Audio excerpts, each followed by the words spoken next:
Junior NTR, Hrithik Roshan గారు కలిసి నటించిన సినిమా 'వార్ 2' భారీ అంచనాలతో ఈ సినిమా రిలీజ్ అయ్యింది.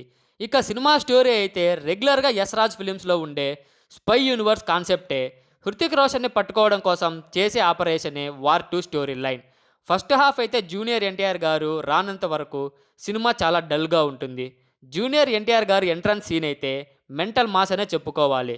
ఫస్ట్ హాఫ్ మొత్తం జూనియర్ ఎన్టీఆర్ గారే డామినేట్ చేసేశాడు.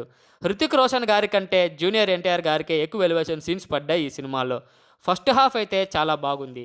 ఇక సెకండ్ హాఫ్ అయితే సినిమాకి మైనస్ అనుకోవాలి. కొన్ని చోట్ల వీఎఫ్ఎక్స్ షాట్స్ కూడా బాగోలేదు. హృతిక్ రోషన్ గారు యాక్టింగ్ ఇరగదీశారు. ఆయనకిచ్చిన సీన్స్‌లో డామినేట్ చేసేశాడు. సెకండ్ హాఫ్ పాజిటివ్స్ అంటే క్లైమాక్స్ ఒక్కటే. జూనియర్ ఎన్టీఆర్ గారి ఫ్యాన్స్ ఫస్ట్ హాఫ్ ఎంత ఎంజాయ్ చేశారో సెకండ్ హాఫ్ అంతా సైలెంట్ అయిపోతారు. ఓవరాల్‌గా ఈ సినిమా అయితే strictly below average. Junior NTR గారి కోసమైతే ఒక్కసారి చూడవచ్చు. మీరెవరైనా ఈ సినిమా చూసుంటే సినిమా ఎలా అనిపించిందో కామెంట్ సెక్షన్‌లో కామెంట్ చేయండి. ఇంకా ఎవరైనా మన ఛానల్‌ని సబ్స్క్రైబ్ చేసుకోకపోతే ప్లీజ్ ఫ్రెండ్స్ మన ఛానల్‌ని సబ్స్క్రైబ్ చేసుకోండి. వీడియో నచ్చినట్లయితే లైక్, కామెంట్, షేర్ చేయండి.